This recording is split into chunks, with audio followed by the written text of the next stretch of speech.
네, 이번 회차는 2편의 1장 무역결제 중에서 5절의 신용장 결제 방식, 그 중에 대목차 6번 신용장의 종류 살펴보도록 하겠습니다.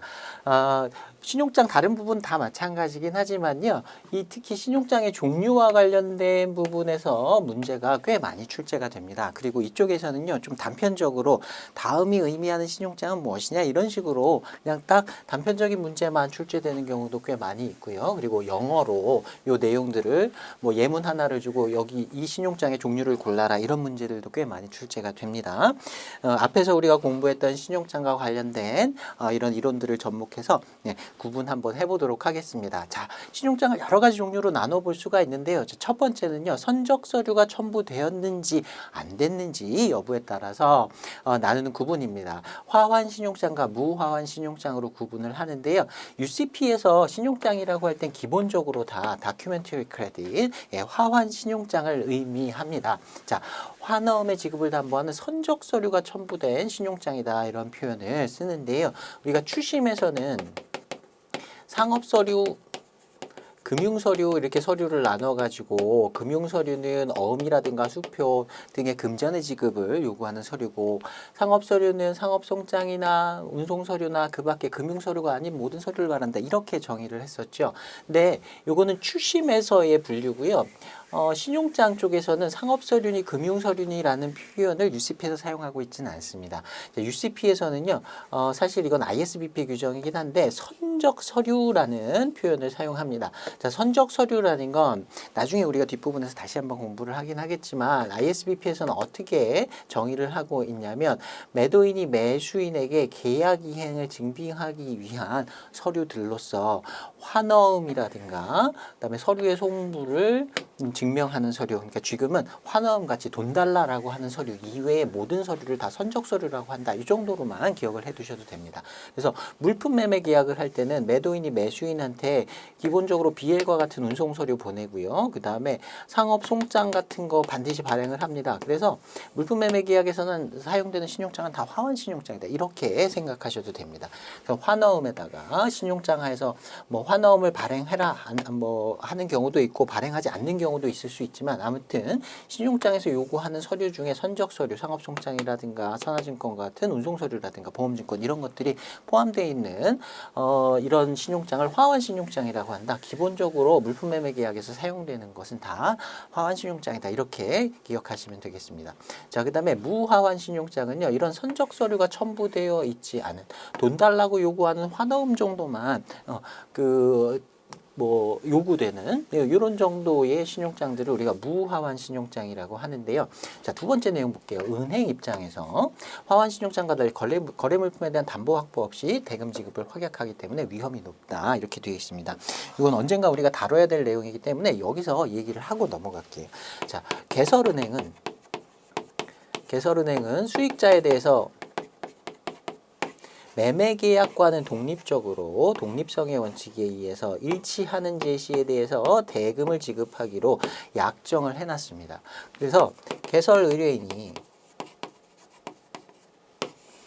나중에 이렇게 개설은행이 수익자에게 대금 지급한 것을 개설은행한테 이렇게 갚아줄 것 요거를 전제로 하고 개설은행은 이 업무를 하게 되는 거예요. 그런데 만약에 개설은행이 망했다, 행방이 묘연하다 이런다 하더라도 개설은행은 수익자가 일치하는 제시라면 대금, 신용장 대금을 지급해야 된다라고 했었어요.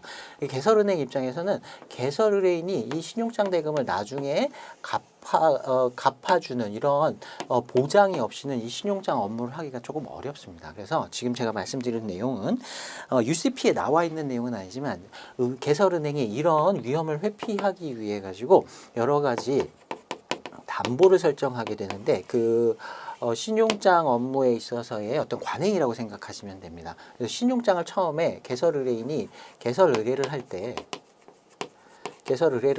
담보를 요구하는 경우 있습니다. 그래서 개설 의뢰인을 잘 못 믿겠다. 새로 만들어진 회사다. 우리랑 거래 관계도 많이 없다. 우리한테 예금 같은 것들, 예금 금액 같은 게 이렇게 담보로 잡힌 것도 없고 이렇다라고 하면 신용장 금액을 선지급해라. 먼저 대금 지급을 해 놓으면 그걸 받아가지고 내가 지급하겠다. 이렇게 가는 경우도 있는데요. 이건 좀 특이한 경우고 대부분은 이 담보는 신용담보로 처리를 합니다. 어느 정도 거래 관계가 있으면 신용을 믿고 거래를 해요. 그다음에 이제 나중에 혹시 개설의뢰인이 대금 지급하지 않을 것에 대비해서 신용장에서 요구하는 서류, 그 중에서도 운송 서류, 예를 들어서 BL 같은 운송 서류를 예를 들면 BL의 수하인을 자신으로 개설은행으로 요구하는 이런 경우가 대부분입니다. 그래서 서류를 받아가지고 수익자로부터 서류를 받아서 그에 대해서 결제를 하고 나서 개설의뢰인한테 이 BL 상에 자기가 수하인으로 돼 있는 BL을 자기가 딱 쥐고 있어요. 그랬다가 개설의뢰인이 대금을 지급하면 BL에다가 이걸 이제 배설을 해가지고 양도를 합니다. 그래서 개설은행 지시식으로 이렇게 발행하도록 해가지고 그걸 넘겨주는 BL 넘겨주고 돈 받는 이런 식으로 담보 확보를 합니다. 여기서 담보라는 건 개설은행 입장에서 개설의뢰인이 신용장 대금을 주지 않을 것에 대비해서 BL의 수하인을 자신으로 기재해서 이렇게 제시하도록 했다가 이 BL을 딱 쥐고 있다가 개설의뢰인이 돈을 주면 그 자리에서 양도 이렇게 BL을 배서해서 양도하는 이런 방식을 취합니다. 그래서 신용장을 처음에 개설할 때 개설의뢰인으로부터 담보를 받기도 하고 또는 신용담보 처리를 한다라고 하면 나중에는 신용장 대금 받기 위해서 BL과 같은 운송 서류를 담보로서 사용한다라고 이해해 두시면 되겠습니다. 그래서 무하환 신용장 같은 경우에는 이런 운송 서류를 요구하지 않는 신용장이기 때문에 무담보 신용장이라고도 하고 은행 입장에서 특히 개설은행 입장에서는 그 위험이 좀 높다라고 볼 수 있습니다. 자, 일단은요 보증 신용장이라고 하는 게 이 대표적인 무하환 신용장의 한 종류다라고 봐두시면 되겠고요. 나중에 뒷부분에서 이 보증 신용장에 대한 내용도 따로 공부를 하도록 하겠습니다. 뭐 입찰 보증이니 이행 보증이니 하는 내용들 뒤에서 한번 다시 다루도록 하겠습니다. 자, 그 다음에 2번 목차 보시면요. 취소 가능 여부에 따른 분류입니다. 자, 취소 가능 신용장, revocable SE라고 하는데요. 일반적으로 잘 사용되지 않는 신용장이다라고 보시면 되겠습니다. 신용장에 이 신용장은 취소 가능하다라는 내용이 들어가 있는 신용장을 취소 가능 신용장이라고 보시면 되고 일반적으로는 다 irrevocable 취소 불능 신용장입니다. 자, 두 번째 내용 보시면요. 기본적으로 신용장은 취소 불능이다. 그래서 제가 밑에다가 파란색으로 여러분 앞에서 보셨던 UCP상의 신용장의 정의 다시 한번 써놨습니다. Credit means any arrangement, however named or described 하고 that is irrevocable 취소 불능이며 라고 하는 내용이 이미 신용장의 정의에 들어가 있어요. UCP에서. 그래서 신용장에 이 신용장이 취소 가능인지 불능인지의 표시가 없다 하더라도 아무런 얘기가 없더라도 기본적으로 신용장은 취소 불능으로 본다. 이렇게 봐두시면 되겠고요. 우리가 앞에서 공부한 대로 개설은행 그리고 수익자의 동의 그리고 만약에 있다고 하면 확인은행까지 동의가 있어야 신용장을 취소한다거나 조건 변경이 가능하다라고 했었죠. 이 세 당사자를 기본 당사자라고 이렇게 묻기도 했었습니다. 자, 그 다음에 3번 목차 보시면 상환 청구 가능 여부에 따른 분류 이렇게 돼 있는데요. 자, 기본적으로 앞에서도 한번 말씀드렸어요. 확인은행이 아닌 순수한 매입은행만이 상환 청구권을 갖는다.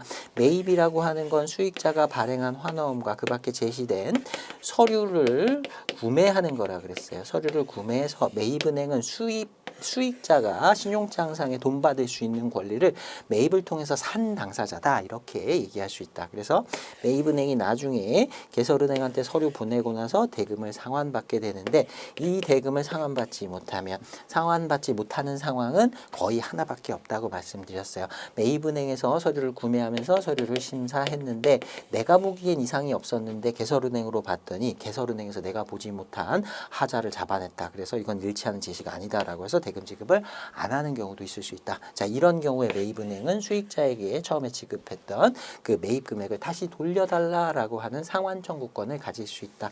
다른 은행은 이 상환 청구권을 못 갖고 매입은행만이 갖는다라고 했었습니다. 자, 상환 청구 불능 신용장, 불가능 신용장이라는 건 지정은행이 상환 청구할 수 없는 신용장이다. 이렇게 이해하시면 되고요. 자, 그다음에 개설 방법에 따른 분류라고 돼 있는데요. 전신 신용장과 우편 신용장 크게 두 가지로 나누시면 됩니다. 교재 전신 신용장에 관련된 내용이 좀 길게 기재가 되어 있는데 신용장을 개설은행에서 개설해서 수익자에게 전달하기까지의 과정이 전신으로 이루어지는 전자적인 방법으로 이루어지는 앞에서 우리 스위프트라는 거 배웠었죠. 은행 간의 통신망이라고 했습니다. 그래서 이제 송금 방식 에서도 이제 지급 지시를 스위프트 방식으로 한다라고 했었고요. 신용장에서도 신용장 관련된 업무, 은행 간의 업무 처리는 대부분 다 스위프트로 한다라고 생각하시면 되겠습니다. 뭐 스위프트에 대한 정의 앞에서 봤던 내용인데요. 다시 한번 들어있으니까 복습하는 차원에서 한번 살펴보시고요. 그 밑에 내용 보시면 뭐 메시지 타입이니 이런 표현이 나오는데 요건 나중에 신용장의 조건의 예시를 가지고 보면서 그때 다시 한번 무슨 의미인지 살펴보도록 하겠습니다. 자, 그 다음에 전신신용장 말고요. 우편신용장이라는 것도 있어요. 이거는 개설은행이 자기 양식으로 신용장을 개설을 한 다음에 프린트하고, 더 옛날에는 타이핑을 쳤겠죠. 이렇게 타자기로 타이핑을 해가지고 그 신용장을 고이 접어서 우편에 편지 봉투에다 넣어서 우표 붙여서 보내는 방식이다. 지금은 거의 사용하지 않는다. 거의가 아니라 전혀 사용하지 않는다라고 보셔도 됩니다. 지금은 다 스위프트 통해서 전신으로 업무 처리를 한다 보시면 되겠고요. 자, 그 다음에 5번째 이용 방법에 따른 분류라고 나와 있는데요. 이용 방법이라고 하면 대금 지급을 어떤 방식으로 할 것이냐, 일람 지급이냐, 연지급이냐, 인수냐, 매입이냐, 이렇게 4가지로 구분하는 방식이라 그랬습니다.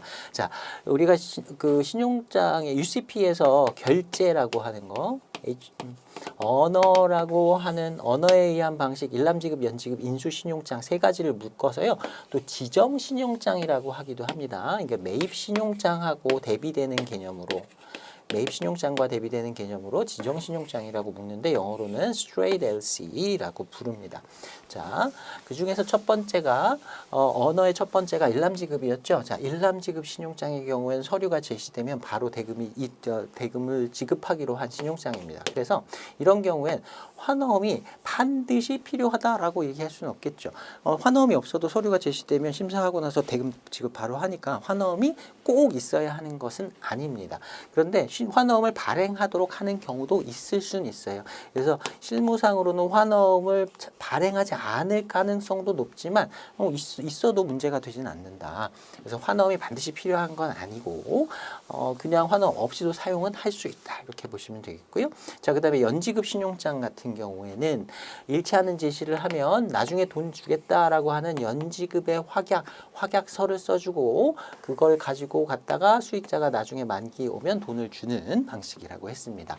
환어음 대신에 연지급 확약서를 사용한다라고 했고요. 그래서 두 번째 내용 보시면 환어음이 사용되지 않는 신용장이다. 100%. 이건 환어음이 사용되지 않는 신용장이다. 이렇게 얘기할 수 있어요. 환어음을 사용하지 않고 연지급의 확약서를 사용하도록 만들어진 신용장이기 때문에 환어음은 사용되지 않는다. 이것도 시험에 자주 나옵니다. 자, 그 다음에 인수신용장 있죠. 자, 인수신용장의 경우에는 환어음을 발행하도록 하고 환어음에다가 인수를 하는 거죠. At 30 days after sight 이런 식으로 만기를 기재해 놓고 서류를 제시하면 인수를 했다가 인수 후에 30일 후에 대금을 지급하는 이런 방식이다라고 했습니다. 인수는 환어음에다 해야 되니까 인수신용장의 경우에는 100% 반드시 환어음이 이용된다. 이렇게 보시면 되겠습니다. 자, 그 다음에 그 인수신용장 맨 밑에 보시면요. 지정신용장 전체에 대한 설명인데요. 지정신용장의 지정은행들은 개설은행의 예치환거래은행인 경우가 일반적이다. 이건 UCP상에 뭐 규정이 있는 건 아닌데요. 일반적으로 이렇습니다. 잠깐 설명드리면 언어, 결제로 이용되는 신용장인 경우라고 생각해 볼게요. 자, 이러면 일람지급 신용장이면 대금 지급을 심사를 하고 나서 일치하는 제시면 그 자리에서 바로 해야 됩니다. 그 다음에 인수신용장 같은 경우 예를 들어볼게요. 자, 인수신용장인 경우에는 인수를 환어음에다 해야 된다고 했으니까 수익자에게 환어음을 발행하도록 하고 그 다음에 서류도 제시하도록 하고 요구서류도 제시하도록 하고 해서 서류를 심사한 다음에 일치하는 제시다라고 하면 환어음에다가 인수를 해준다 그랬습니다. 인수를 해주고 나서 환어음을 수익자가 가지고 갔다 만기에 다시 제시하고 그 대금을 받아가는 방식이었죠. 그런데 인수은행, 지정은행은 수출국에 보통 있다 그랬습니다. 자, 생각해 보세요. 수익자가 환어음을 발행했어요. 서류를 심사했어요. 그래서 일치하는 제시다 그러면 인수를 해줘야 되는데 그 인수를 하는 주체가 개설은행이다라고 한다면 환어음을 수입국까지 보내야 됩니다. 그래서 개설은행에서 인수를 하도록 하고 환어음을 사용하려면 이제 환어음의 원본을 다시 보내줘야 되니까 인수한 신용장을 다시 수출국으로 보내서 인수은행 통해서 수익자에게 줬다가 만기에 환어음을 가지고 오면 그 환어음의 원본을 다시 개설은행으로 보내서 대금을 지급받도록 하고 그 돈 받아서 이렇게 준다. 아이고 복잡해. 굉장히 번거롭죠. 연지급 같은 경우도 마찬가지예요. 연지급 약정서를 개설은행에서 써주도록 하고 그걸 다시 받아서 보내줬다가 만기에 다시 개설은행으로 보내고 받아주고 이런 과정들을 거쳐야 되기 때문에 업무 처리가 굉장히 복잡합니다. 그래서 이런 경우에는 실무상 어떻게 하냐면요. 이런 은행들은 개설은행의 예치환거래은행 서로 업무 처리를 하고 있는 은행으로 한정해 갖고 이런 신용장을 개설할 때 지정은행을 선정합니다. 그래서 예를 들어서 이런 거예요.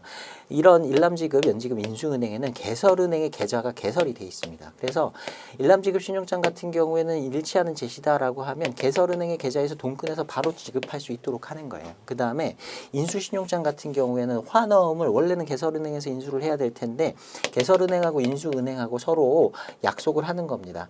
당신이 이 신용장을 개설한 건 아니지만 일처리가 복잡하니 환어음을 당신이 지급인이 되어서 직접 지급하세요. 그러면 인수도 당신이 직접 하면 되고 나중에 만기에 환어음을 가지고 오면 그 대금도 내 계좌, 당신 은행에 개설되어 있는 내 계좌에서 그냥 꺼내서 주십시오. 그냥 이렇게 해서 일처리를 해버리는 겁니다. 연지급 신용장도 마찬가지고요. 그래서 이런 지정신용장의 경우에 이 은행들은 아무 은행이나 가서 애니뱅크에 가서 이렇게 사용해라라고 할 수가 없어요.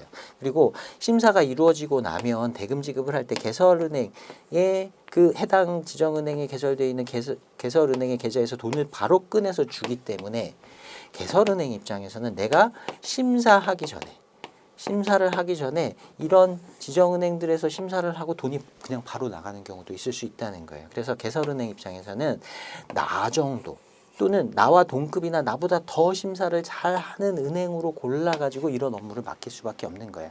그래서 이런 은행들은 아무 은행이나 지정을 할 수는 없고 개설은행의 예치환거래은행을 지정하는 게 대부분이다 이렇게 보시면 됩니다. 그런데 매입신용장의 경우에는 매입은행은 수익자로부터 서류를 사서 수익자가 대금 지급받을 수 있는 권리를 산 은행이라 그랬죠.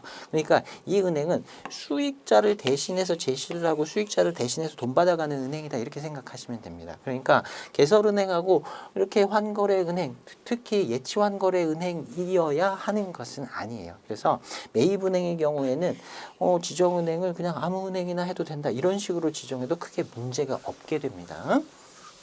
자, 조금 깊은 내용이긴 한데요. 이 내용을 이해하시려면 필요하기 때문에 잠깐 설명을 드렸어요.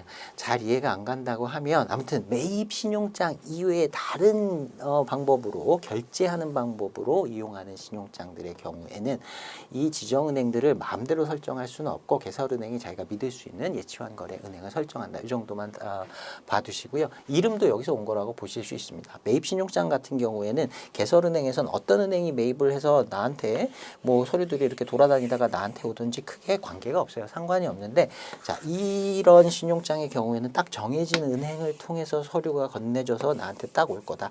서류가 딴 데로 돌아다니지 않고 바로 나한테 이렇게 이 딱 정해진 지정은행을 통해서 온다. 그래서 스트레이트 S 이렇게 부른다. 이렇게 이해하셔도 괜찮을 것 같습니다.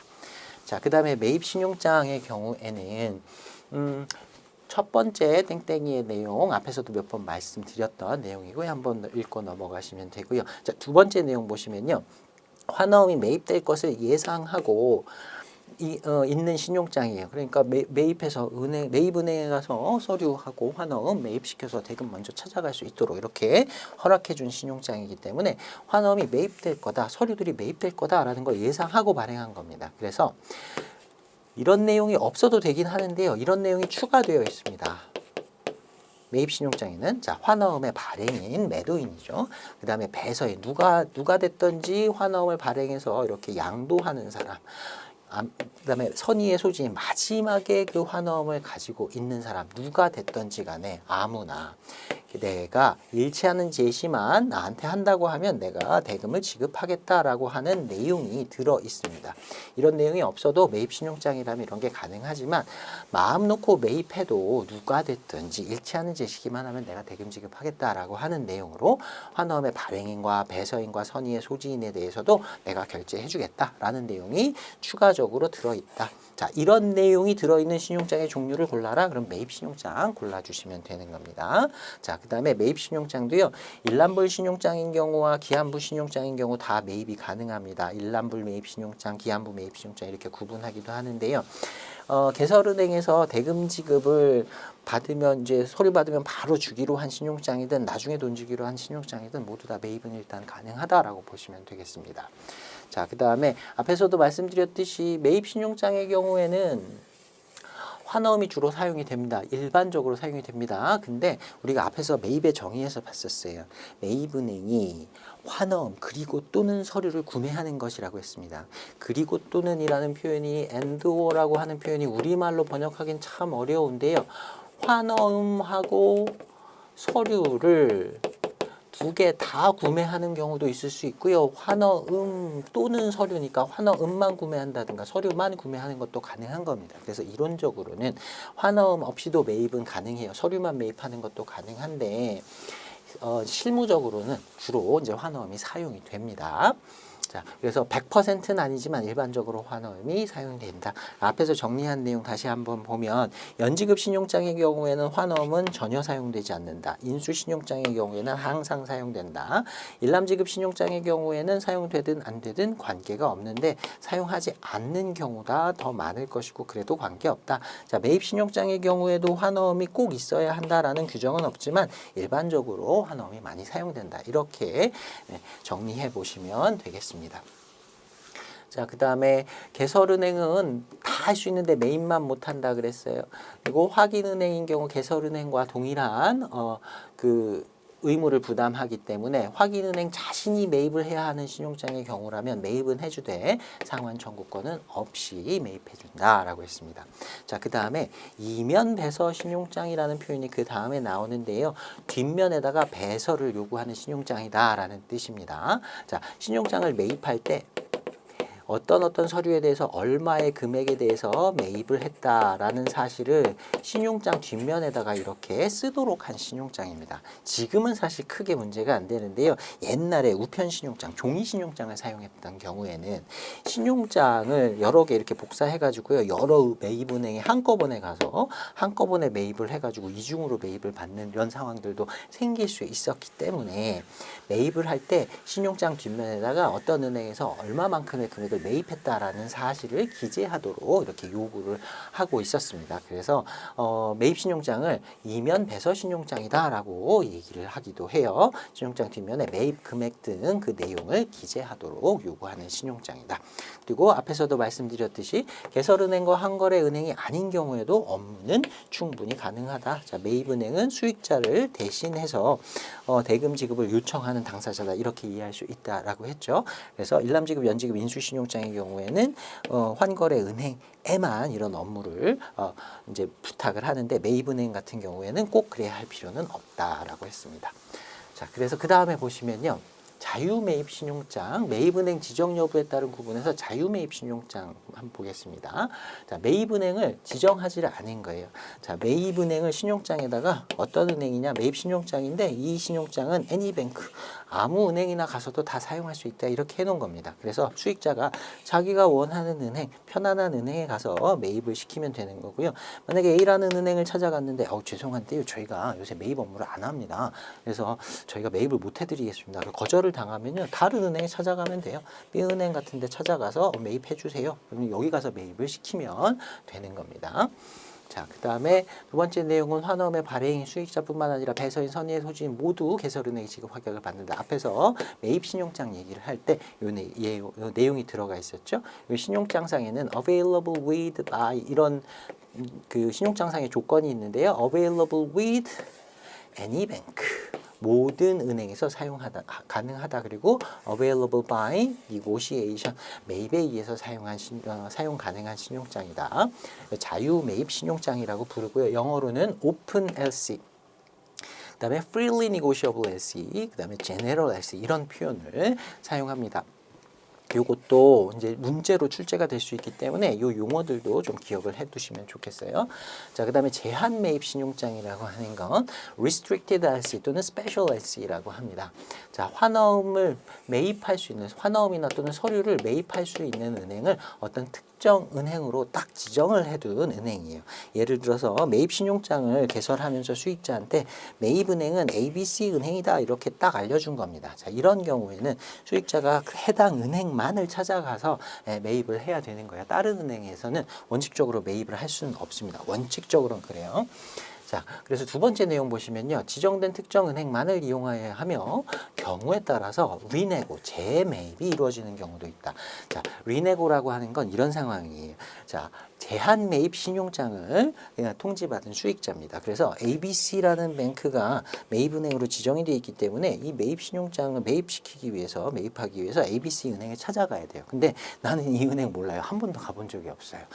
나랑 업무를 하는 은행이 아니에요. 근데 여기 가기가 싫은 겁니다. 그래서 내가 거래하는 은행이 있어요. 가나은행이라고 칩시다. 자, 이 거래은행에 가서 제가 신용장을 받았는데 매입 신용장인데요. 저쪽에서 이걸 제한 매입 신용장으로 해줬네요. 근데 나 이 은행에 가기가 좀 그런데 제 거 매입을 해가지고 이쪽 가서 매입시켜 주시면 안 될까요? 라고 물어볼 수 있습니다. 그럼 그걸 해주는 은행이 있어요. 자, 우리 고객이시니까 저희가 일단 매입을 한번 할게요. 그 다음에 저희가 당신을 대신해서 수출자님, 수익자님을 대신해서 저희가 이 은행에 가서 매입을 다시 요구할게요. 수익자한테 서류를 샀으니까 이 은행에 가서 다시 매입을 요구할 수도 있는 겁니다. 그래서 경우에 따라서 이렇게 제한 매입 신용장인 경우에 내가 수익자가 직접 이 은행에 가기 싫다라고 하면 다른 은행을 한번 통해서 이렇게 한 번 더 내고 하는 거, 재매입이라고 하는 상황이 일어날 수도 있어요. 재매입이라고 하는 게 이런 상황이다 이해하시면 되겠고요. 신용장상에는 이렇게 써 있습니다. Available by 하고 ABC Bank by negotiation, 매입에 의해서 이용 가능한데 ABC 은행에서 매입해야 한다. 이렇게 딱 정해둔 신용장이다. 자, 그 다음에 7번 목차 보겠습니다. 결제 시기에 따른 분류. 대금 지급을 언제 하느냐에 따라 일람 지급 신용장, 그냥 지급 신용장이라고 하고요. 라고 하기도 하고요. 서류 환어음 제시했을 때 심사 끝나고 나면 곧바로 대금 지급하는 신용장이다. 그래서 일람 지급 신용장, 지급 신용장이나 매입 신용장의 경우에도 일람 지급 매입 신용장도 이에 해당한다. 매입 신용장 앞에 일람 지급이 붙어 있으면 그것도 일람 지급 신용장이다. 일단 그렇게 봐두시면 됩니다. 자, 그다음에 기한부 신용장은요. 서류나 환어음을 갖다 주면 인수를 하든지 아니면 연지급에 약정을 하고 나서 나중에 대금을 지급하는 겁니다. 인수 신용장 대표적인 거. 그다음에 연지급 신용장이 있을 수 있고요. 매입 신용장 중에서도 기한부 매입 신용장은 기한부 신용장 유전스 LC에 속한다. 자, 기한부 신용장이니까 개설은행에서는요. 서류가 제시된 때가 아니라 대금을 나중에 지급합니다. 나중에 지급한다는 말은 개설 의뢰인도 대금을 즉시 지급할 필요는 없고요. 서류 받고 나중에 대금을 지급하면 된다. 이렇게 이해하시면 되고요. 기한부 신용장이면 개설은행은 대금 지급을 나중에 해도 되는구나. 그래서 개설 의뢰인이 지금 당장 돈이 없더라도 일단 신용장 개설해달라고 요구하고 나중에 돈을 지급할 수 있으니까 유리하겠구나. 이렇게 이해해 주시면 됩니다. 자, 이 기한부 신용장을요. 신용공여 주체에 따라서 shippers usance하고 bankers usance 이렇게 두 가지로 구분을 합니다. 서류를 갖다 주고 나서 예를 들어서 3개월 후에 돈을 받기로 했다. 3개월 후에 만기를 설정을 했다라고 하면 이 3개월 동안 누군가 돈을 못 받고 기다리는 당사자가 생기죠. 이 당사자가 쉬퍼, 매도인이냐 또는 은행이냐에 따라 shippers usance, bankers usance 이렇게 나눕니다. 말은 어려운데요. 굉장히 간단한 개념이에요. 그 밑에 보시면 신용공여라고 하는 표현이 나오는데 우리 앞에서도 몇 번 얘기했습니다. 결제일을 유예해주는, 결제일을 뒤로 미루어주는 걸 허용하는 걸 신용공여라고 한다. 그래서 기한부 신용장의 경우에는 서류 갖다 주고 나서 대금 지급될 때까지 기간이 있기 때문에 신용공여가 이루어진다. 그 주체에 따라서 shippers usance하고 bankers usance 이렇게 두 가지로 구분하는데 양가로 이번에 동그라미 2번 보시면요. 그런 이자 부담하는 주체가 매도인이면 쉬프버스 유선스, 그 다음에 은행에서 부담하면 결국엔 수입자가 부담하긴 하는데 그걸 뱅커스 유선스라고 합니다. 자, 예를 들어서 이렇게 해볼게요. 쉬프버스 유선스예요. 그리고 만기는 3개월 후입니다. 수익자가 지정은행에다가 서류를 갖다 주면요, 그 대금을 3개월 후에 받게 되는 거예요. 그리고 개설의뢰인도 3개월 후에 대금을 지급한다, 이렇게 보시면 됩니다. 최소한 3개월 후에 대금을 지급한다, 이렇게 보시면 되고요. 자, 이런 경우에 쉬프버스 유선스면 그 기간에 유선스 이자를 쉬퍼 매도인이 부담하기로 한 것이다. 계약상에서 그렇게 약속을 하고 이렇게 신용장을 개설하게 한 거다. 그래서 수익자 매도인이 개설의뢰인인 매수인한테, 자, 제가 3개월 후에 대금 지급할 수 있도록 이렇게 할 테니까 유선스 LC 기한부 신용장 개설하시고요. 제가 이거를 매입할 수 있게 해주세요. 보통 이렇게 합니다. 매입 신용장을 개설해 주세요. 그리고 저는 이거를 지정은행에다 갖다 주고 매입을 해서 가져가서 돈은 미리 받아갈게요. 근데 이 지정은행에다가 매입은행에다가 이제 수수료하고 이자를 줘야 될 거 아니에요. 제가 알아서 부담하겠습니다. 제가 이자 부담하고 먼저 돈 찾아가든지 어떻게든지 제가 알아서 할 테니까 일단 매입 신용장을 개설해 주세요. 그러고 나서 매수인은 3개월 후에 대금 지급할 수 있도록 된 겁니다. 그렇게 되면. 근데 그 이제 이자에 대해서는 수익자가 자기가 알아서 부담한다고 했으니까 이런 경우를 쉬퍼스 유선스라고 부르는 거예요. 자, 그다음에 뱅커스 유선스 같은 경우에는요, 대금 지급은 나중에 받아요. 대금 지급은 나중에 받는데 은행이 이런 신용 공여를 해주는 겁니다. 그래서 수익자는 이거 분명히 유전스 S거든요. 기한부 신용장이에요. 나중에 돈 주는 신용장인데 수익자한테는 대금을 미리 지급합니다. 서류를 제시하면 바로 대금을 지급해요. 그러고 나서 나중에 개설 의뢰인한테 그 만기, 예를 들면 3개월 후에 돈을 받게 되는 거예요. 그러면 이때 개설은행이 만약에 뭐 이런 신용공여를 했다라고 하면 이 3개월간의 이자를 개설 의뢰인한테 나중에 신용장 수수료하고 개설 수수료하고 같이 받는 겁니다. 그래서 수익자 입장에서는요, 뱅커스 유선스라고 하면 뭐 기한부 신용장인지 뭔지는 잘 모르겠는데 아무튼 서류를 갖다 주면 돈을 바로 주네. 일람지급 신용장하고 동일한 효과가 나타나요. 돈은 바로 받아갈 수 있어요. 근데 개설의뢰인은 사실은 나중에 돈을 주는 거고, 그 신용공여 돈은 개설은행에서 먼저 주고 개설의뢰인한테 돈을 나중에 받으면서 그 이자를 개설의뢰인으로부터 받는다. 그래서 수익자 입장에서는 유선스 신용장 기한부 신용장인데 이자는 은행에서 부담하네, 이렇게 은행에서 부담하는 것처럼 보이죠. 그래서 뱅커스 유선스 이렇게 부르게 됩니다. 자, 조금 더 깊은 내용이긴 한데요. 동그라미 3번 보시면 뱅커스 유선스를 또 구분하면요, 도메스틱 임포트 유선스 하고요, 오버시스 뱅커스 유선스, 이렇게 두 가지로 구분할 수 있습니다. 이렇게 개설 의뢰인한테는 돈을 나중에 받고 돈 먼저 주는 신용을 공여해 주는 주체가, 개설 의뢰인은 수입국에 있죠. 수입국에 자신이 속한 국가의 은행이 이러한 역할을 하게 된다면 그걸 domestic, 수입자 입장에서 보는 겁니다. domestic import usance, 국내 은행 인수 신용장 이렇게 부르고요. 아주 옛날 책에는 내국 수입 유잔스 이렇게 써 있습니다. 자, 내국 수입 유전스라는 게 domestic import 유전스, 요거를 이렇게 표현한 거예요.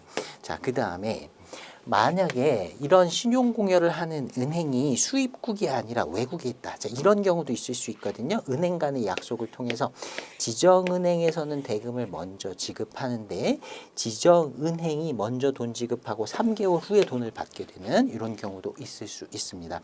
수출국에 있는 은행이 이런 역할을 하고 나중에 3개월 후에 개설은행으로부터 이자까지 같이 받는다. 이자 수익을 이 은행에서 가져가는 거죠. 3개월 동안 대금을 먼저 지급하고 나중에 먼저 지급한 대금을 3개월 후에 받는 대가로. 자, 이런 경우에 해외 은행인 경우에 overseas bankers usance라고 합니다.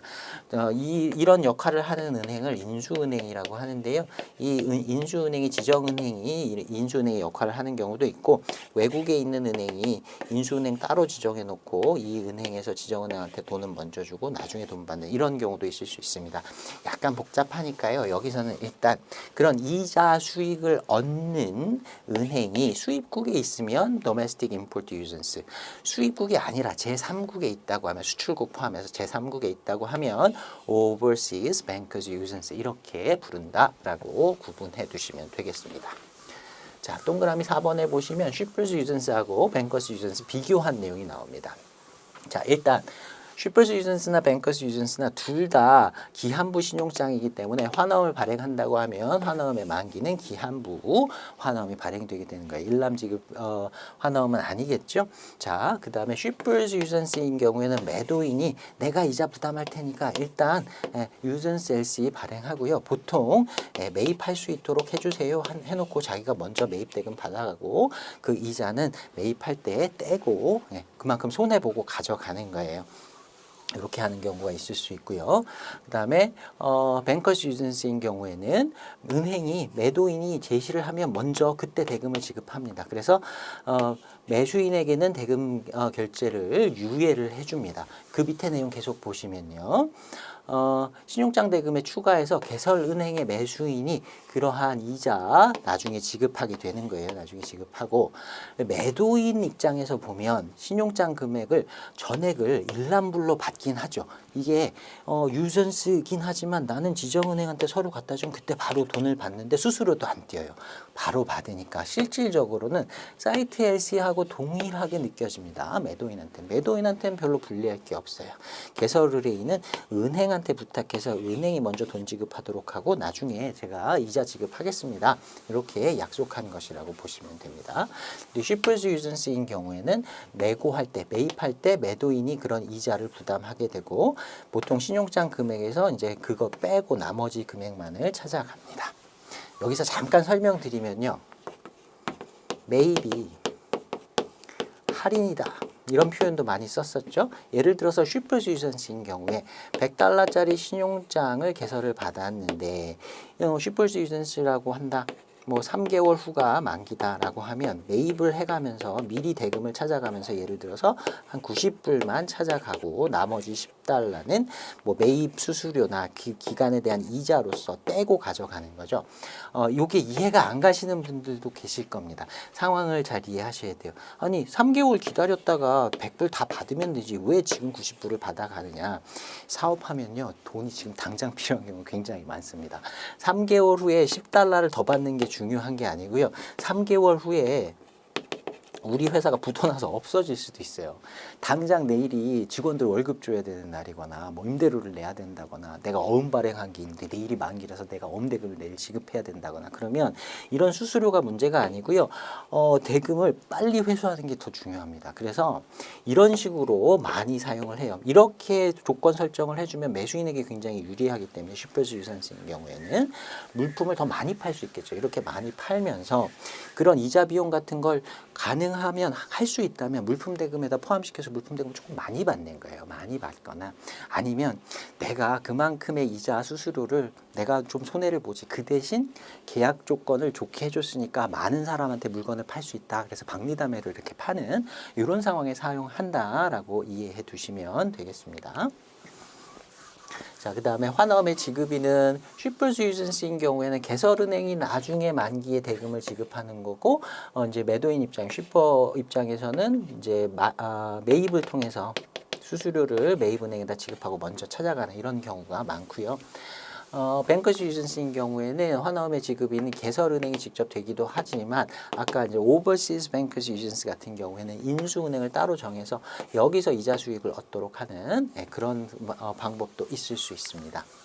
자, 신용장상에 어떻게 표시되느냐 요거 가지고도 문제가 몇 번 출제가 됐었는데요. 자, shippers uisance 같은 경우에는 요거 보시면 됩니다. 자, acceptance commissions and discount charges라고 되어 있는데 우리가 뒷부분에서 신용장 관련된 수수료를 따로 공부할 겁니다. 그때 다시 보긴 할 텐데 이건 인수 및 할인 수수료라고 번역을 합니다. 인수 할인 수수료가 이런 유전스 S에 대한 이자 비용 뭐 이런 거라고 생각하시면 돼요. 자, 이것이 are for seller's account, 매도인의 책임이다라고 되어 있으면 이거 이자 수수료는 이거 줄여갖고 AD 차지라고도 해요. AD 차지. 예, 인수 할인 수수료는 매도인이 부담한다니까 이거 매도인이 그런 비용을 부담하는 거구나, 이자 부담하는 거구나. shippers usance라는 거 쉽게 알 수 있습니다. 자, bankers usance 같은 경우에는요, usance drafts shall be negotiated at site basis, regardless of the tenor of draft. 자, 보시면 일단 usance S니까 환어음을 발행하라고 했다면 환어음이 기한부 환어음이다. 기한부 환어음을 발행하되 그 tenor of draft, 환어음의 기한, 만기와는 관계가 없이 매입 시에는 일람불로 지급된다라는 표현이에요. 자, 기한부 환어음을 발행했어요. 그러니까 기한부 신용장인데 at site 일람불로 지급된다? 이건 bankers usance다. 나중에 은행에서 알아서 이자는 매수인한테 받을 거니까, 개설의뢰인한테 받을 거니까 매도인은 기한부 환업을 발행하되 일람불로 대금을 수령할 수 있다. 이런 표현이 나오면 이건 bankers usance라고 보시면 됩니다. 아니면 더 쉽게 acceptance commissions and discount charges, AD charge가 are for buyer's account 이렇게 나오면 이건 확실히 이건 나중에 매수인이 은행에다가 이자를 지급해야 되는구나. 그러니까 bankers usance구나. 이렇게 구분하실 수 있습니다.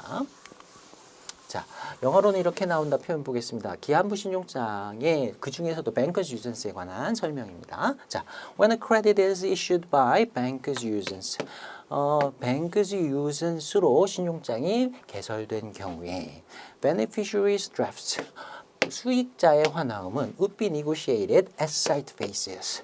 일람 지급을 기본으로 해서 일람 지급 조건으로 매입된다. 바로 돈을 찾아갈 수 있다. And acceptance commissions and discount charges, AD charge라고 했었죠. 인수 및 할인 수수료는 would be applicant's account. applicant가 개설의뢰니까 매수인이 되겠죠. 매수인의 책임이다. 매수인이 부담한다. bankers usance에 대한 설명이었습니다. 자, 그 다음 8번 목차 보시면 제3은행의 추가적인 확인 여부에 따른 구분, 확인 신용장과 무확인 신용장, confirmed LC와 unconfirmed LC 이렇게 나누는데 확인은행이 있으면 확인 신용장이고요. 확인은행이 없으면 무확인 신용장이 되겠죠. 일반적으로 무확인 신용장이 훨씬 많다 그랬습니다. 자, 신용장상에 confirm the credit and thereby undertake 이런 표현이 나오면 신용장을 뭐 확인한다 이런 표현이 나왔으니까 이건 확인 신용장이라고 보시면 되고요. 만약에 신용장상에 confirmation instruction, 확인에 대한 지시인데 without, 없다라고 하면 확인 지시가 없으니까 이건 무확인 신용장이구나. 이렇게 간단하게 구분하실 수 있습니다. 자, 그 다음에 9번 목차 보시면 원신용장과 내국 신용장. 자, 요건요. local SE, 내국 신용장이라고 하는 개념부터 먼저 보시면 좋겠는데요. 자, 어떤 신용장이 개설이 됐어요. 개설은행에서 신용장이 개설돼서 수익자한테 왔습니다. 이 수익자는 수출국 입장에서 보면 수출을 할 사람이에요. 앞으로 신용장을 받아가지고 그 계약 내용대로 신용장의 내용대로 서류 제시하고 돈 받을 사람입니다. 이 사람이 받은 일반적인 그냥 수출용 신용장이라고 보시면 되고요. 이걸 마스터 LC, 원 신용장이라고 부릅니다. 자, 이 수출자가 물품을 수출하기 위해서 물품이나 그 물품을 제조하기 위한 원재료를 국내에서 구매를 하게 되는 경우가 있을 수 있겠죠. 이때 국내에서 물품이나 원재료를 공급해주는 사람에게도 이 수익자는 대금 지급을 해야 할 텐데 이때 수익자, 이 수출자가 국내에서 물품을 공급하는 당사자에게 개설해주는 신용장을 로컬 S라고 합니다. 그 국가 내에서 사용된다라고 해서 내국 신용장, 로컬 S라고 부르는 거예요. 근데 우리나라 같은 경우에는 이 로컬 S는 아무나 개설할 수가 없고요.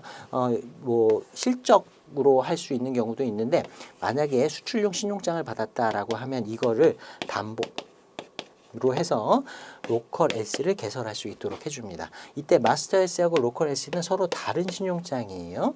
로컬 S는 마스터 S를 견질로 한다라고 해요. 견질. 샘플이라는 뜻도 있고요. 담보라는 뜻도 있습니다. 이걸 담보로 해서 다시 개설하는 제2의 신용장입니다. 이 신용장하고 원래 신용장, 수출용 신용장, 마스터 LC하고 로컬 LC는 서로 다른 별개의 신용장이에요. 이걸 back-to-back LC라고도 부릅니다. back-to-back이라는 건 등에 등을 대고 연달아라는 의미로 이해하시면 되고요. 자, 마스터 LC가 개설되고 나서 그걸 기본으로 해서 그걸 담보, 견질로 해서 다시 신용장이 연달아 개설된다 해서 back-to-back LC라고도 부릅니다. 자, 그 다음에 10번 목차 보시면 신용장이 양도 가능 신용장이라는 게 있어요. 그런 경우에 이제 양도 가능 신용장과 양도 불능 신용장 이렇게 구분을 하는데요. 나중에 뒷부분에서 양도 가능 신용장에 대해서 따로 챕터를 두고 따로 공부를 좀 할 겁니다. 거기서 자세히 보도록 하고요. 일단은 양도 가능 신용장을 transferable LC라고 부릅니다. 그런데 신용장상의 문구에 이 신용장은 transferable, 양도 가능하다라는 문구가 있으면 양도 가능 신용장이라고 보고요. 이런 문구가 없으면 양도가 불가능한 신용장이다. 일반적으로는 대부분 다 양도 불능 신용장이고요. 양도 가능 신용장이 약간 특수한 신용장이라고 보시면 됩니다. 자, 그 다음에 11번 보시면요. 연계무역 신용장이 있습니다. 우리가 앞에서 계약의 종류들을 공부할 때 연계무역이라는 걸 공부를 했어요. 예를 들어서 우리나라에 뭐 주식회사 가나라는 회사가 있고 뭐 미국의 ABC 인코퍼레이션이라는 회사가 있다고 칩시다. 근데 매도인 매수인으로 뭐 우리나라에서 수출만 하고 이쪽에서는 대금 지급만 하는 게 아니라 서로 물품을 팔고 서로 대금을 지급하는 관계. 그래서 연계무역을 하고 있는 당사자다. 이렇게 한번 예를 들어볼게요. 이렇게 되면 연계무역을 할 때 내가 이번에 물품을 한번 사줬어요. 그래서 대금 지급을 했으면 다음번에는 제가 나한테 물건을 사줘야 될 텐데 요번에 이렇게 하고 나중에 사주겠다 약속만 하고 안 사주면 어떡하지? 상대방이 대응구매 의무를 이행할지 이거에 대한 확신이 없어요. 그래서 연계무역에서 사용하는 특수한 신용장들이 있습니다.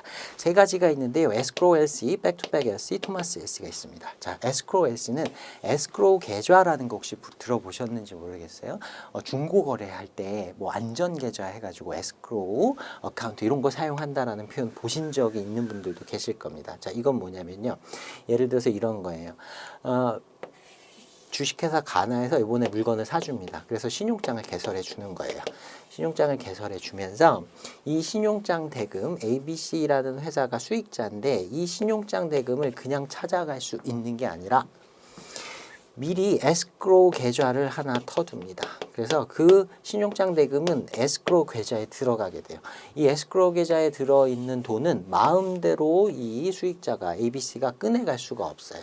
이건 여기에 놔뒀다가 나중에 가나가 물건을 팔고 ABC가 대금을 지급해야 할 때 그 물건 대금으로만 사용할 수 있도록 이렇게 에스크로우 계좌에다 볼모처럼 잡아둔 그런 잡아주는 방식으로 사용하는 신용장입니다. 그러니까 내 거인 듯 내 거 아닌 내 거 같은 돈처럼 이렇게 딱 묶어놨다가 얘한테 물건 살 때만 대금 지급할 수 있도록 이렇게 묶어둔다고 하면 다음에 ABC라는 회사가 물건 사는 걸 강제할 수 있는 방법이 되겠죠.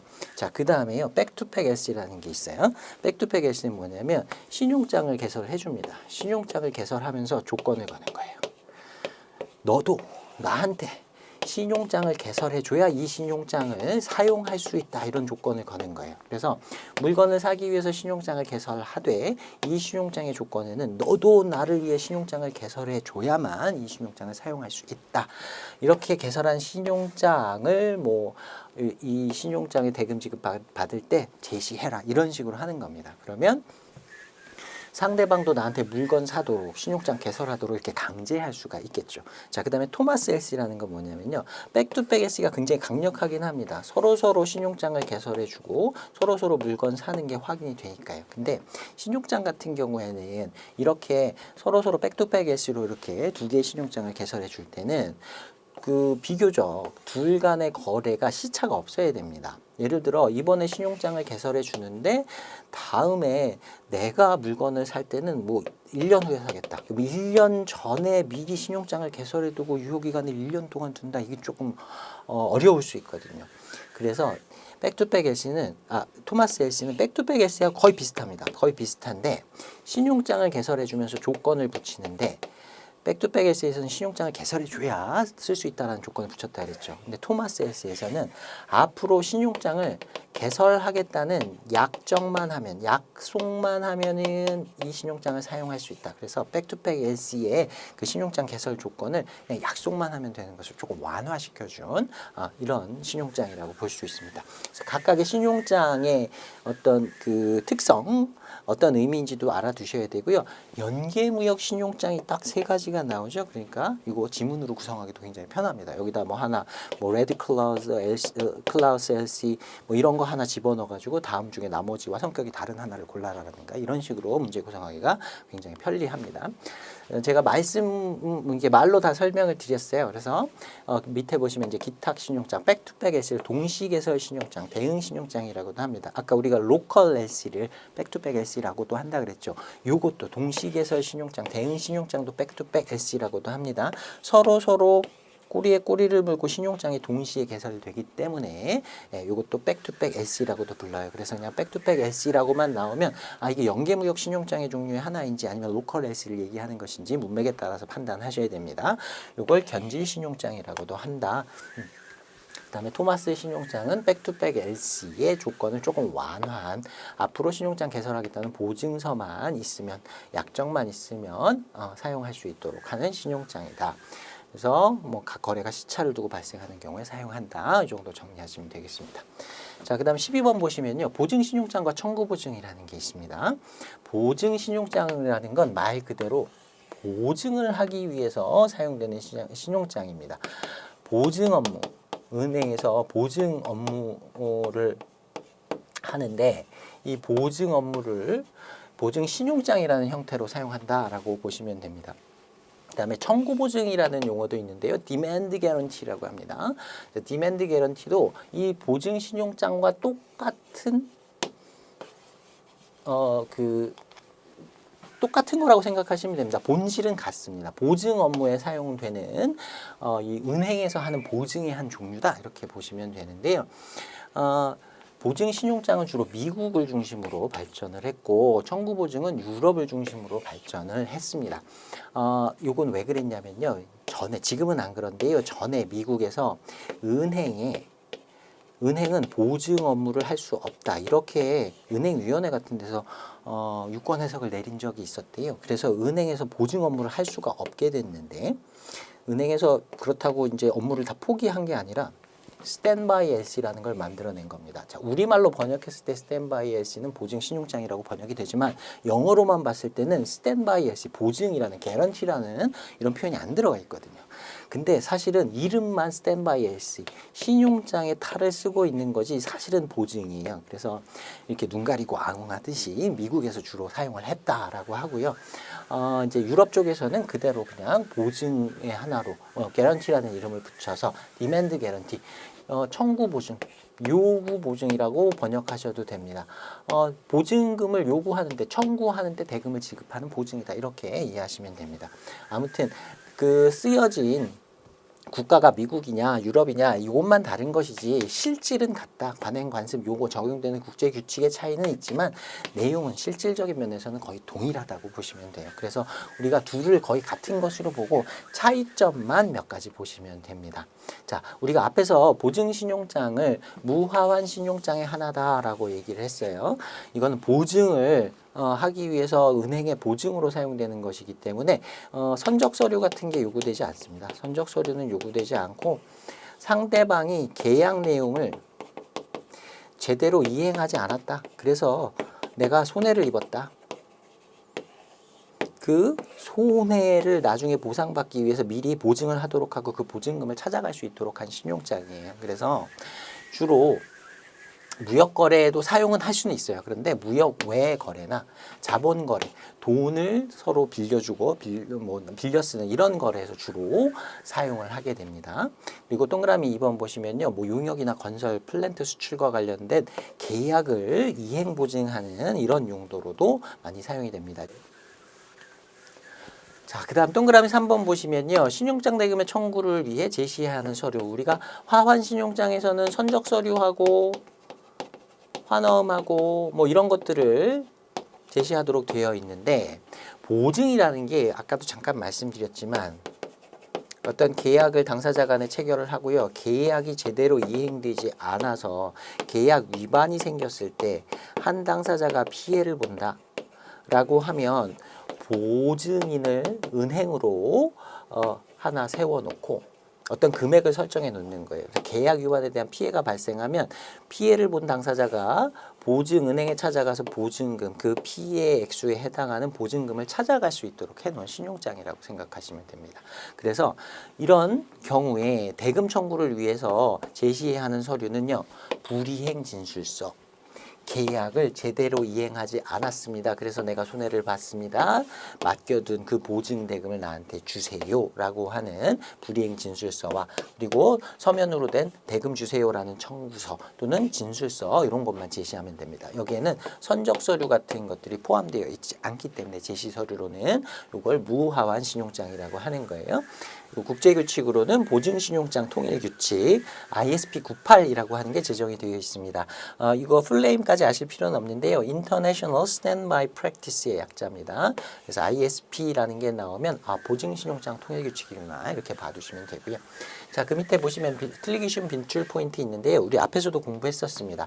UCP는 화환신용장에 모든 화환신용장에 적용 가능하다. 그런데 보증신용장도 적용 가능한 범위에서는 적용할 수 있다. 이렇게 우리가 앞에서 공부를 했었죠. 그러니까 결론만 얘기하면요. 보증신용장에는 쓰고 싶으면 UCP를 써도 되고요. ISP 별도로 제정되어 있는 보증신용장 통일규칙을 써도 됩니다. 이거를 한꺼번에 적용한다는 의미가 아니라 선택적으로 둘 다 사용할 수 있다. 내가 선택해서 사용할 수 있다. 이렇게 보시면 되고요.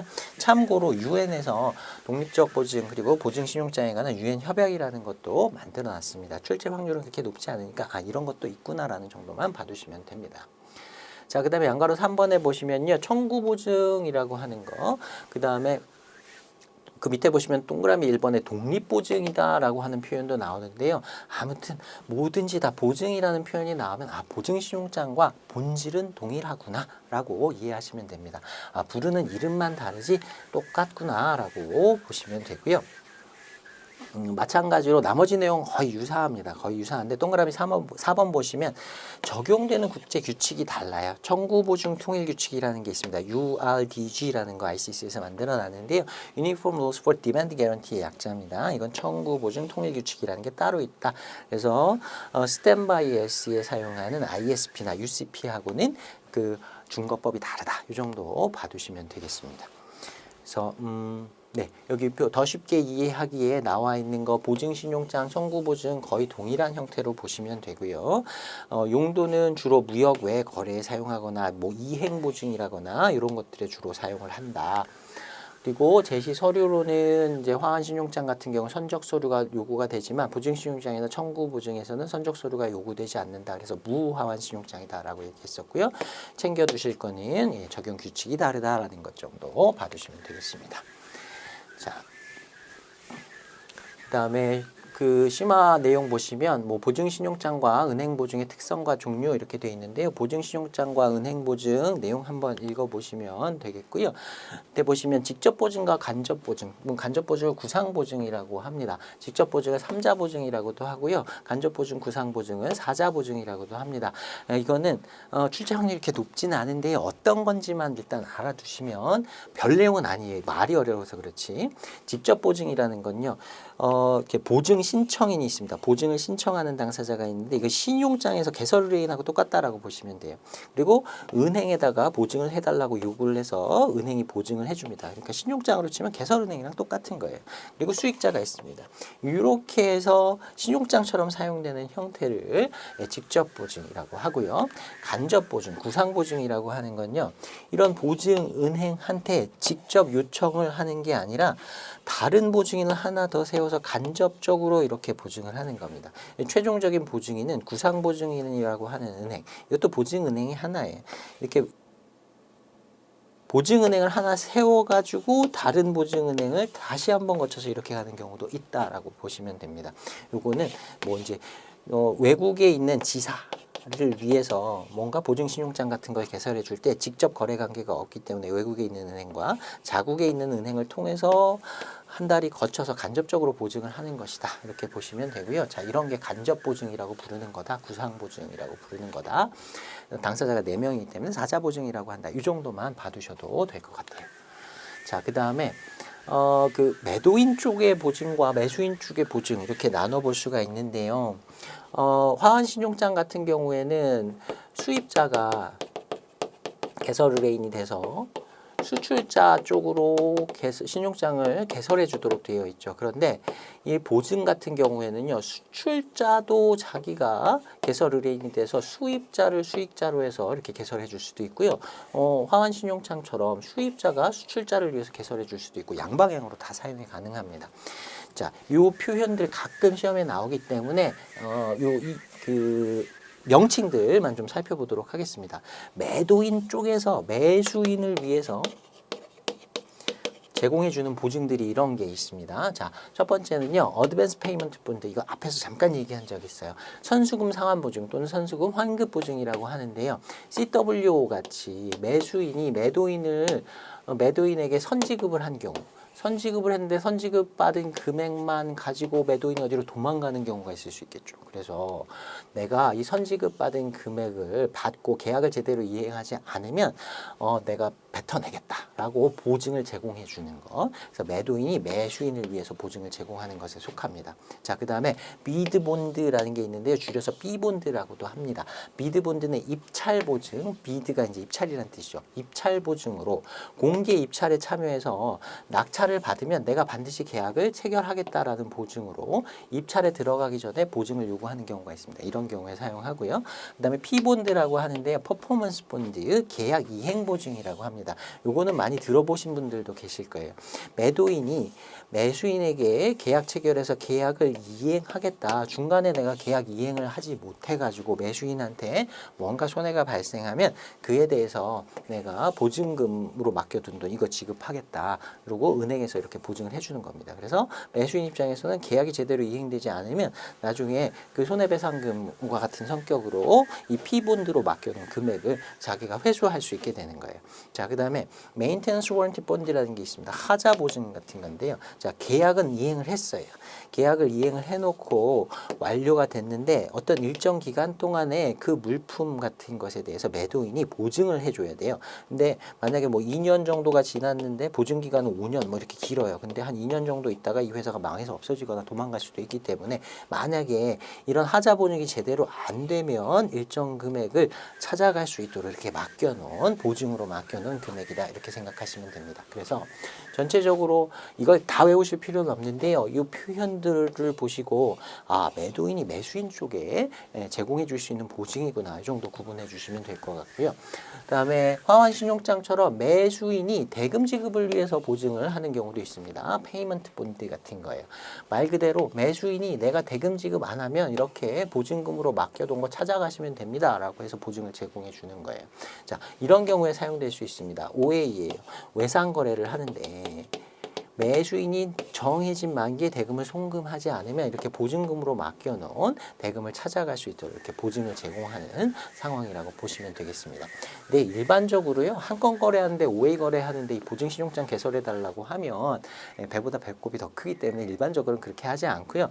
어떤 당사자 간에 A와 B라는 당사자 간에 뭐 3년, 5년 이렇게 계속해서 OA로 큰 금액을 거래한다라고 할 때 이거는 위험 부담이 좀 크기 때문에 우리 보증신용장 하나, 페이먼트 본드 하나 좀 개설해 주시고 시작합시다. 이렇게 요구할 수도 있다. 이런 상황에서 사용할 수 있다 정도 봐두시면 되겠습니다. 자, 그 다음에 13번에 보시면 기타 신용장의 종류 이렇게 되어 있는데요. 자, 첫 번째 나오는 거 회전 신용장 보겠습니다. Revolving S라고 합니다. 우리가 권총인데 이렇게 총알 6발, 8발 뭐 이렇게 들어가서 한 번씩 이렇게 돌아가면서 팡팡 쏘는 걸 리볼버라고 하죠. 자, 리볼빙 방식으로 뭐 신용카드 결제하는 거 뭐 이런 것도 있습니다. 자, 신용장도 Revolving S라는 게 있는데요. 어떤 당사자 간에 수출자하고 수입자 간에 거래가 계속해서 이루어져요. 비슷한 물건을 계속해서 사고 팔아요. 그러면 수입자가 신용장을 계속해서 신용장으로 결제한다 그러면 신용장을 여러 번 개설해 줘야 되거든요. 이게 불편하니까 신용장을 한 번 개설해 놓고요. 일정 금액이 어느 정도 뭔가 조건에 맞으면 그 금액이 다시 되살아나서 여러 번 재사용할 수 있는 신용장을 revolving LC라고 한다 생각해 두시면 됩니다. 자, 영어 표현 한번 보겠습니다. Revolving LC has a condition that revolving LC는 회전 신용장은 어떤 조건을 가지고 있는데 the amount 신용장의 금액 얘기하는 거예요. is renewed 갱신된다, 되살아난다는 거예요. or automatically reinstated reinstated도 회복되다 이런 뜻이에요. 되살아나다, 회복되다. without specific amendments to the credit 신용장에다가 어떤 조건 변경을 하지 않더라도 어떤 일정한 조건이 맞으면 자동적으로 리뉴되거나 reinstate 된다. 재사용이 가능하다. 만약에 나중에 잘 기억이 안 나시면요. 이런 표현만 보셔도 돼요. renew라든가 reinstate, 되살아난다라는 표현이 있으면 아, 이거 회전 신용장과 관련된 내용이구나. 답 골라주셔도 크게 문제 없을 겁니다. 자, 여기에 조금 더 심화 내용 들어가면요. 누적 신용장이 있고요. 누적적인 회전 신용장이 있고 비누적적인 신용장이 있습니다. 누적한다라는 표현은 cumulative라는 표현을 써요. 그리고 비누적은 앞에다 non만 붙이면 돼요. 예를 들어서 이 신용장의 금액이 한도가 $100입니다. 근데 어떤 일정 조건이 되면 그 다음에 $100가 다시 되살아난다. 이렇게 한번 예를 들어볼게요. 누적 신용장인 경우에는요. 요번 회차에 $100 신용장에서 $50밖에 사용을 안 했습니다. 그럼 잔액이 $50가 남았죠. 다음 회차에 신용장을 사용할 때 누적돼서 저 한도가 $150로 이렇게 늘어나는 겁니다. 이걸 누적 회전 신용장이라고 하고요. 이전에 신용장 금액을 다 사용했든 적게 사용했든 아무튼 다음번에 사용할 때 한도는 그냥 누적되지 않고 원래 한도인 $100를 한도로 하는 것. 이걸 비누적적 방식이라고 합니다. 자, 그 다음에 할부선적 신용장, 인스톨먼트 슈먼트 크레딧이 있는데요. 우리 할부선적 계약이라는 거 앞에서 공부했었습니다. 예를 들어서 어떤 물건을 뭐 5번에 나누어서 뭐 선적기일 따로 정해주고 수량 정해주고 이렇게 한 번씩 인도해주고 대금 지급받는 이런 계약을 우리가 할부선적 계약이라고 했었죠. 자, 이때 신용장으로 만약에 개설을 한다고 하면 이때마다 한 번씩마다 신용장을 다 개설해야 되는데요. 요렇게 하지 않고 신용장을 개설할 때 앞으로 5번에 나누어서 할부 선적이 이루어질 거다라고 하면 5번에 나누어 쓸 수 있는 신용장을 한꺼번에 개설하는 겁니다. 아까 회전 신용장하고는 조금 달라요. 이거는 횟수를 딱 정해놓고 그 안에 이 횟수마다 금액이 좀 다를 수도 있어요. 계약에 따라서 이렇게 만들어 놓고요.